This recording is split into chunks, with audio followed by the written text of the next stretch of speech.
l'hypnose de spectacle, le seul cours qui se donne, c'est à Paris. Puis je ne l'ai pas suivi encore, mais j'ai réussi quand même à monter sur scène.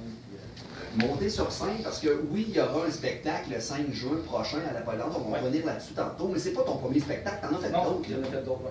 Et là, je vois depuis quelques jours des vidéos qui sont diffusées sur les réseaux sociaux de toi en train d'hypnotiser du monde, exemple hier à Place Centre-Ville. Écoute, le phénomène prend, on dirait, de l'ampleur. Félicitations pour ça. Merci. Mais comment ça se passe? Comment tu... Moi, je suis curieux, là. Comment tu réussis à rentrer de même dans la tête des gens pour leur faire faire à peu près tout ce que tu veux? Non, je peux pas leur faire faire tout ce que je veux parce que je suis conscient des limites. Il est là pour nous protéger, puis quand je m'adresse à quelqu'un pour l'hypnotiser, je m'adresse à son subconscient. À l'intérieur de nous, on a deux êtres. On a l'être conscient et l'être inconscient. L'être inconscient, lui, on pourrait le comparer à un être très naïf qui croit tout, mais qui est là pour nous protéger. Et quand je dis que quelqu'un fait la poule, lui, son être inconscient croit qu'il va vraiment faire la poule, donc il le fait. Puis pour s'adresser au subconscient, des techniques qui englobent l'hypnose, la programmation neurolinguistique, puis plusieurs... Moi, ça me fascine. Parce que pour vrai, tout à l'heure, il y a un cobaye avec nous dans le studio. On va s'amuser tantôt. Il lui a demandé, parle comme une fille. Dis-moi, je veux pas parler comme une fille, ça me tente pas, mais je le fais quand même. Donc tu vois comment l'inconscient est très fort. Parce que, évidemment, est-ce que quand tu t'es hypnotisé, tu as toujours conscience de ce que tu fais ou pas nécessairement? Oui, toujours conscience de ce que tu fais. Si je donnais un arme à quelqu'un et je lui disais d'aller faire un Bouddha, ça marcherait pas. Je suis conscient de dire non, j'ai un arme dans les mains, je le fais pas, la personne resterait immobile, elle le ferait pas. Mais si je dis de faire la poule, elle le ferait parce que à l'état de veille, pour 100 $, la personne, ça ne lui dérangerait pas de faire la poule. Mais donne-lui 100 $ pour faire une Bouddha, puis ça ne marchera pas. Je trouve ça fascinant. Et on en a parlé un petit peu cette semaine. Évidemment, dans ton cas, tu n'es pas là, mais on se sert aussi de ces techniques-là dans certains crimes pour essayer d'aller chercher le visage et l'information de quelque chose qu'on a déchiffré, qu'on a vu, mais qu'on ne se rappelle pas. C'est vrai, notre être inconscient, lui, est toujours là, il écoute toujours, il voit toujours, il retient tout. Si tu te perds dans le bois et que tu t'auto-hypnoses pour retrouver ton chemin, tu vas, en étant hypnotiste, tu vas retrouver ton chemin. Attends, parce que tu peux t'auto-hypnotiser. Oui, l'auto-hypnose. Qu'est-ce que tu penses qu'il fait pour s'endormir? Non. Non, je ne fais pas ça pour m'endormir, mais l'auto-hypnose, ça c'est pour... à tous les soirs, tu fais une séance d'auto-hypnose pour, mettons, être meilleur. À tous les jours, à tout point de vue, je vais de mieux en mieux. Puis à tous les jours, à tout point de vue, j'irai de mieux en mieux. Et ça, c'est de... OK, ça, c'est de l'auto-hypnose. Oui. C'est pas une façon d'être positif et de te concentrer. Oui, bien sûr, il y a ça aussi. Il y a l'auto-hypnose pour la perte de poids, l'estime de soi, l'impuissance masculine, etc. pour à peu près tout ce qui est mental. C'est incroyable. Moi, ça me dérange totalement. Et qu'est-ce qui fait en ça? Parce qu'on fait des tests, il y a des gens qui sont réceptifs, d'autres on n'est pas capable d'hypnotiser. Comment vous expliquez ça? Certaines personnes, eux, ont une mentalité plus forte. Les personnes qui sont hypnotisables ne sont pas nécessairement faibles, mais les personnes qui sont plus dures à hypnotiser, le conscient, occupent une plus grande partie de leur vie. Donc, une personne qui est plus hypnotisable va plus souvent tomber dans la lune, son subconscient il vit plus avec elle, puis à ce moment-là, c'est plus assez pour m'adresser à lui. Quelqu'un qui est très dur à hypnotiser va toujours vivre avec sa tête, regarder droit en avant de lui, puis être boqué, qu'on pourrait dire.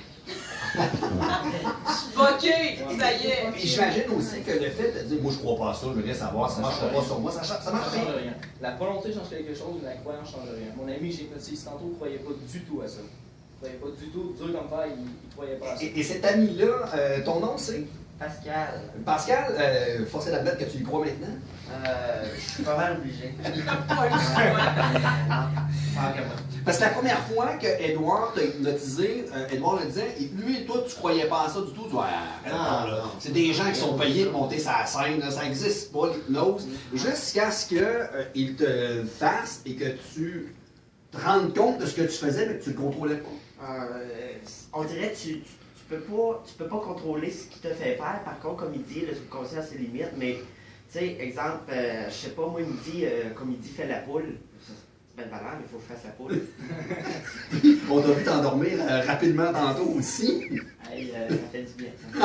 Et il y a quand même quelque chose d'exceptionnel. Tout à l'heure, tu l'as fait parler comme s'il avait pris 25 bières, par exemple. Alors qu'on sait très bien qu'il n'a pas pris 25 bières, mais tu disais que son cerveau se rappelait son état, comment il était lorsqu'il a déjà été en état d'ébriété. Le subconscient s'en rappelait, puis il était capable de faire agir les mêmes mouvements à son corps, puis avoir la même attitude. Donc il y avait vraiment la sous tout à l'heure. C'est incroyable. Après la pause, on va s'amuser un petit peu avec toi, Pascal. Hey, mais Manu, juste à dire que le test, là, Ouais. pour savoir si on est on peut Réceptif. faire. Ouais, ben tu vois là quand même, on sentait tous que nos mains se rapprochaient de plus en plus, puis on n'était pas capable de le contrôler. Très C'est curieux. vrai. Tu vois, et je fais partie de ces personnes-là. Toutes les personnes qui ont essayé, c'était le même principe aussi. Ouais. Ça se collait de plus en plus. Je fais aussi partie de la gang de Pascal en pensant les gens ils sont tous payés, ça n'existe pas ça.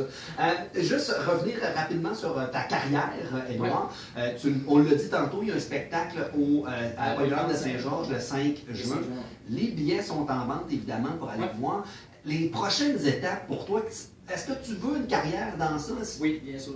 Au début, je voulais m'en aller dans l'armée, puis en faisant tous mes papiers pour pouvoir rentrer, c'est là que je faisais déjà de la magie, mais c'est là que j'ai rencontré une hypnotiseur, puis il m'a vraiment donné la go là, pour commencer, puis j'ai commencé, ça n'a pas été long, j'ai réussi à maîtriser l'hypnose.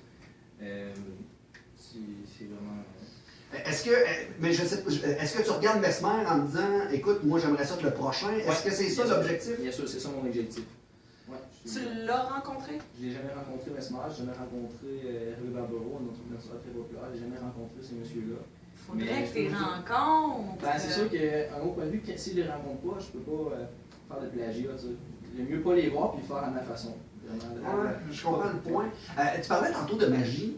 Est-ce que pour les grands magiciens, là, les David Copperfield qu'on a vus, est-ce que ces gens-là, quelque part, c'est une façon d'hypnotiser le public pour que le tour marche? C'est de manipuler. De tourner toujours l'attention ailleurs. Toujours. L'attention, c'est le numéro 1 en magie qu'il faut apprendre à maîtriser. Parce que la magie n'a pas Quand été tu montes ton inventée tour. encore, là. Ça n'existe pas pour vrai. Là. La magie, non. Non. Il y a- La magie, ça décrit, dans le fond, le principe de détourner l'attention de quelqu'un puis faire quelque chose ailleurs que l'endroit qu'il regarde pour ensuite lui faire une surprise. Les gens qui sont intéressés à te voir le 5 juin, comment on fait pour avoir des billets? Donc, il y en a en vente au centre Hi-Fi de la Rivière. Ça, c'est en face de la... À côté de la cage au sport. À côté de la Cage au Sport. Au Ultramar dans l'ouest à Saint-Georges. Au Bar Grill, chez Pièce Auto Fernand Bégin. Au métro Laval-Veilleux, au garage Carole Loyon. Parfait. Fait que c'est fait. On va aller le voir le 5 juin. Moi, Les moi, ça- librairies au centre-ville aussi, ils vendent des billets. Hier, je vous en ai laissé en arrière. Parfait. Fait qu'on va aller le voir assurément le 5 juin. On va s'arrêter de prendre une courte pause. Et après la pause, ben, on va faire de l'hypnose. Oui.